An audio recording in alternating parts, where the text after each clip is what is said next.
മുണ്ടക്കൈ ചൂരൽമല ദുരിതബാധിതരുടെ പുനരധിവാസത്തിൽ സ്വന്തം നിലയ്ക്ക് വീടുകൾ നിർമ്മിച്ചു നൽകുമെന്ന് മുസ്ലിം ലീഗ് സംസ്ഥാന ജനറൽ സെക്രട്ടറി അഡ്വക്കേറ്റ് PMA സലാം.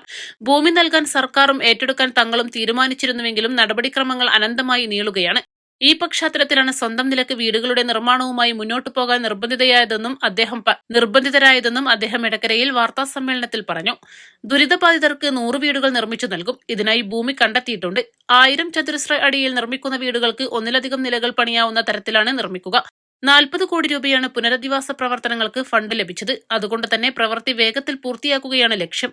ഗവൺമെന്റ് സ്ഥലം നൽകും എന്ന് പറഞ്ഞിരുന്നു. വയനാട്ടിൽ നിങ്ങൾക്കറിയാം, സ്ഥലം കിട്ടാൻ വലിയ പ്രയാസമാണ്. അവിടെയുള്ള ഭൂമി ഒന്നുകിൽ പ്ലാന്റേഷനാണ്, അല്ലെങ്കിൽ പരിസ്ഥിതി ലോല മേഖലയാണ്, അല്ലെങ്കിൽ വനഭൂമിയാണ്. ഇതൊന്നുമല്ലാത്ത ജന്മാവകാശമുള്ള ഭൂമി വളരെ കുറവാണ്. അപ്പോൾ സർക്കാർ ഭൂമി ഏറ്റെടുക്കുന്നു. അങ്ങനെ ഏറ്റെടുത്തു കഴിഞ്ഞാൽ ആ ഭൂമിയിൽ ഞങ്ങളുടെ ഇതുപോലെ ഭൂമി വാഗ്ദാനം ചെയ്ത സ്പോൺസർമാർക്ക് സ്ഥലം മാർക്ക് ചെയ്ത് തരാം എന്നും പറഞ്ഞിരുന്നു. അത് ഒരു ആശ്വാസമായി കണ്ടിരുന്നു.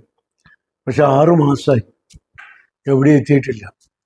ഭൂമി 2 പ്ലോട്ട് ഗവൺമെൻറ് ഏറ്റെടുക്കുന്നു എന്ന് പ്രഖ്യാപനം ഇറക്കി. പക്ഷെ ആ 2 പ്ലോട്ടിൻ്റെ ഉടമകൾ കോടതിയിൽ പോയി. ഹൈക്കോടതിയുടെ സിംഗിൾ ബെഞ്ച് ഗവൺമെൻറ്റിന് അനുകൂലമായി വിധി പറഞ്ഞു.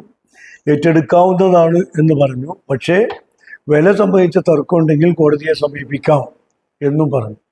അങ്ങനെ വരുമ്പോൾ വീണ്ടും കോടതിയെ സമീപിച്ചാൽ അനിശ്ചിതമായി നീണ്ടുപോകുന്ന ഒരു സാഹചര്യമുണ്ട്. മാത്രമല്ല, ഇപ്പോൾ ഹൈക്കോടതിയുടെ സിംഗിൾ ബെഞ്ചിൻ്റെ വിധിക്കെതിരായി ഈ 2 എസ്റ്റേറ്റും, മേപ്പാടിയിലെ എസ്റ്റേറ്റ് ഓണറും കൽപ്പറ്റയിലെ എസ്റ്റേറ്റ് ഓണറും 2 കൂട്ടരും ഹൈക്കോടതിയുടെ ഡിവിഷൻ ബെഞ്ചിൽ അപ്പീൽ കൊടുത്തിരിക്കുകയാണ്. അപ്പോൾ സ്വാഭാവികമായും താമസിക്കും. ഇപ്പം തന്നെ 6 മാസമായി. ജെൻഡർ ഈക്വാലിറ്റി അല്ല, മറിച്ച് ആണിനും പെണ്ണിനും തുല്യ സാമൂഹിക നീതിയാണ് വേണ്ടതെന്നുമാണ് മുസ്ലിം ലീഗിന്റെ അഭിപ്രായമെന്നും അദ്ദേഹം പറഞ്ഞു. East live, Edakkara.